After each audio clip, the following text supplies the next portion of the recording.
మనం ఏదైనా ఒక ఉద్యోగానికి ఒక అప్లికేషన్ అనేది ఇచ్చినప్పుడు కాల్ లెటర్ వస్తుంది. ఏమని? ఫలానా రోజున మీకు ఎగ్జామ్ ఉంది, రెడీ అయ్యి ఉండండి చెప్తారు కదా. ఇలా దేవుడైతే మనతో ముందుగా చెప్పడు. ఎందుకంటే విశ్వాస ప్రయాణాన్ని మనం ఎప్పుడైతే ప్రారంభించామో ఈ ప్రారంభించిన క్రమంలో మన పోకడ ఆయన రాకడ అనేది ఎప్పుడైనా సంభవించవచ్చు. అవునా కదా? ప్రభు వచ్చినప్పుడు రెడీ అయ్యే టైం ఏమైనా ఉంటుందా? సిద్ధపడే టైం ఉంటుందా? ఉండదు.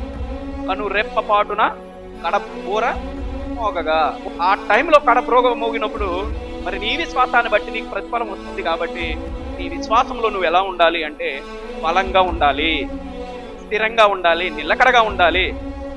నీ విశ్వాసంలో నువ్వు ఎప్పుడు దేవుని కృపను పొందేవాడుగానే ఉండాలి. ఏ క్షణాన్ని నీ విశ్వాసానికి పరీక్ష అనేది దేవుడు పెడతాడో తెలీదు. ఈ విశ్వాస జీవితంలో ఎప్పుడు పరీక్ష ఎదురవుతుందో తెలీదు. కానీ అది ఎప్పుడు ఎదురైనప్పటికీ ఆ పరీక్షకు సిద్ధపడి ఉండాలి.